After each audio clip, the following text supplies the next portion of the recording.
Good afternoon, everyone. Dams breaking in Minnesota right on bedrock containing gold. Remember, Oroville the exact same. Are they going to strip mine while they're constructing?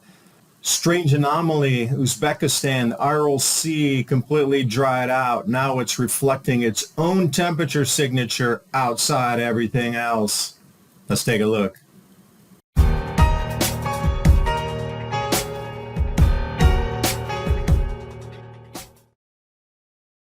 And I was looking at the forecast because we need rain on our farm. So this is the accumulated precipitation. Greens are drought, pinks are floods, i.e. rainfall forecast for my area. A little bit drought, dry here. Anywhere you see green, light green, that is very little water. Getting up toward the reds, we have floods. So I circled these for you to see where the areas are. Food production, water cutoff where it says drought. Idaho, 500,000 acres, they're refusing water for the farmers. Baking hot in Texas, we've seen an enormous amount of strangeness happening there. And then down here in southeast U.S., drier than normal, hot, 96 degree, 10, 15 mile an hour wind, kind of strange. But then we see the floods. And the reason I'll show you the flood is Minnesota, the dam overtopping. Look at the same areas, cooler, split in half, the hot, the cold inversion. We see the same thing increasing by June 30th. We'll wide that out, and then we can see that difference in temperature could definitely cause some rainfall. We look at the Rapidan Dam right there just across the border with Iowa.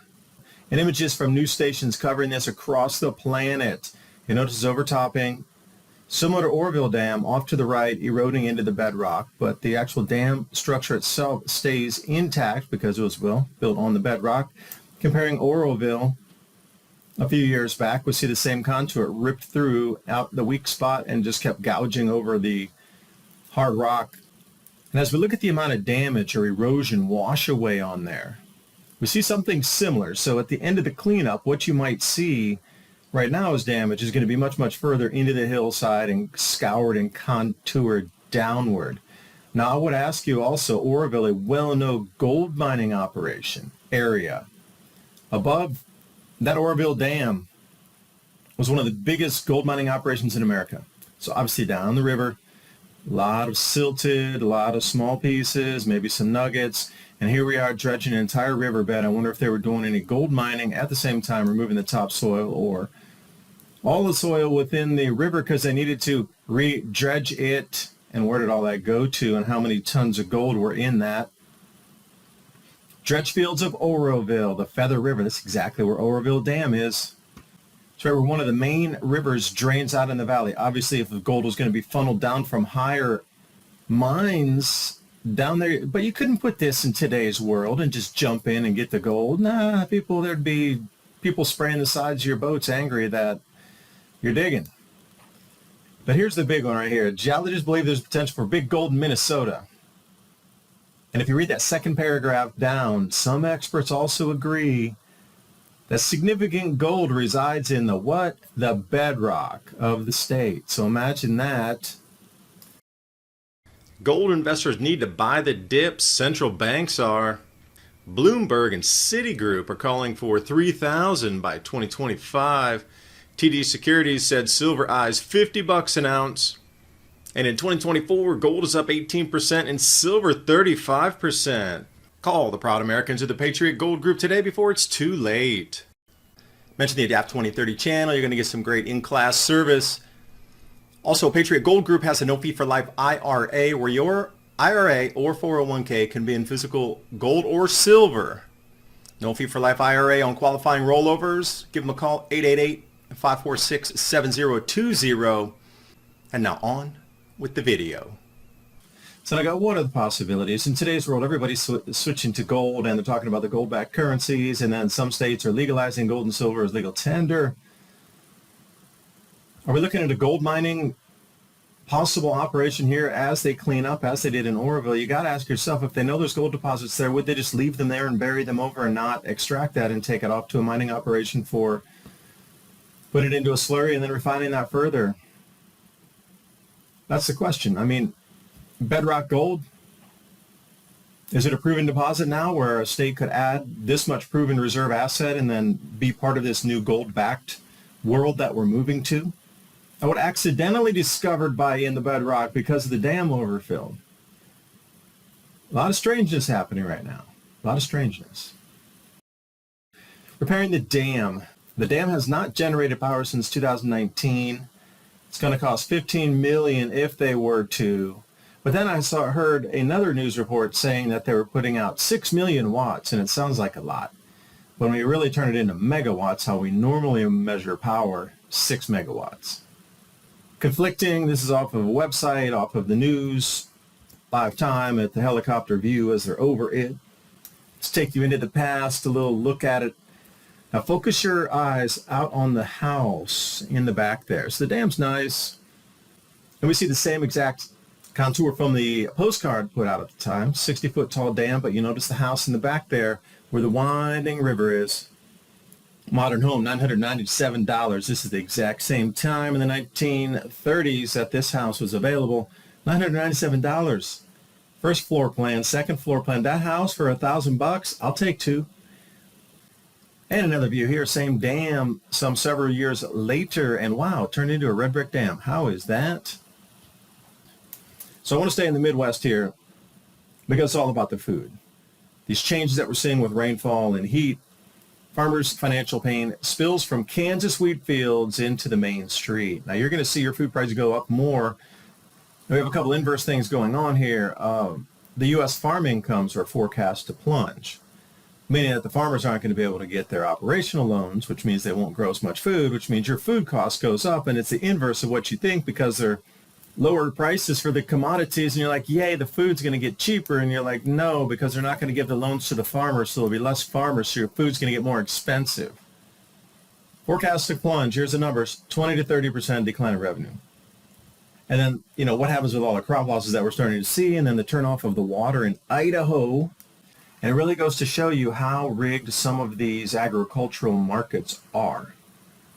Nothing is free-floating any longer. It's under complete control, and for some reason, the farmers are being pushed to lose their land or get off because it's too expensive, too time-consuming, and not worth their effort to farm, and somebody will come in and buy that farm. There's a concerted effort to get farmers off and to get that land under different control, under different hands. And then repurposing for that land, unknown. And when I was looking at the rainfall for the U.S., where I was living in the Southeast, Africa, purple means cooler than normal. And I thought, all right, that's on June 25th, and then we continue, and it's still cooler than normal. Now, I want to direct your attention to a dried up lake bed right there in the very center, which is Lake Chad, showing through the cool dome there, punching through. Part of an old African mega lake, and it varies in size, but you notice it has its own heat signature. And checking in on Central Asia, we see the exact same thing, that heat signature punching through the cold dome. June 30th, bringing it to July 1st, and it starts to taper off a little bit. Let's see it again. There it is in the center, hot, red, and it's starting to dwindle a little bit. So where is that? That's Uzbekistan. And what's there in Uzbekistan? Well, the Aral Lake. And you can see that above is that heat signature below. Lake Chad is the exact same thing. Here's your lake a little bit close up, and you can see the salt pans, which would be, now that the lake's so dried out, /C. Saline content's pretty high in there. So you think it would be reflective like the Great Salt Lake and this sort of thing out of the salt pans of the desert. Now it's creating its own heat signature that now, even if it's just a little bit of water on the outside. So now we're starting to get microclimates within the cold domes. And another thing, in Europe, if you follow all the way up through Morocco into southern Spain, and then gets super hot in Scandinavian countries, then we come down, Spain's still cold through the end of June, and then still rocking heat through Central Europe. So this is another thing that seems to be happening, these inversions of, below normal temperatures split straight down the line by extreme over temperatures, and that just seems to be the profile. It's just undulating all across the entire world here. Now, I'm just focused on the northern hemisphere, but even these lakes creating their own microclimates that are holding down those heat dots as the cold wave passes over. You can literally see it This inversion seems to be what's happening, and then all of the problems it's causing with food production this year. So this could also be another marker if you look at it as something is really starting to show itself in earnest across the planet where nobody can ignore it with their own eyes. Which brings me to the point here.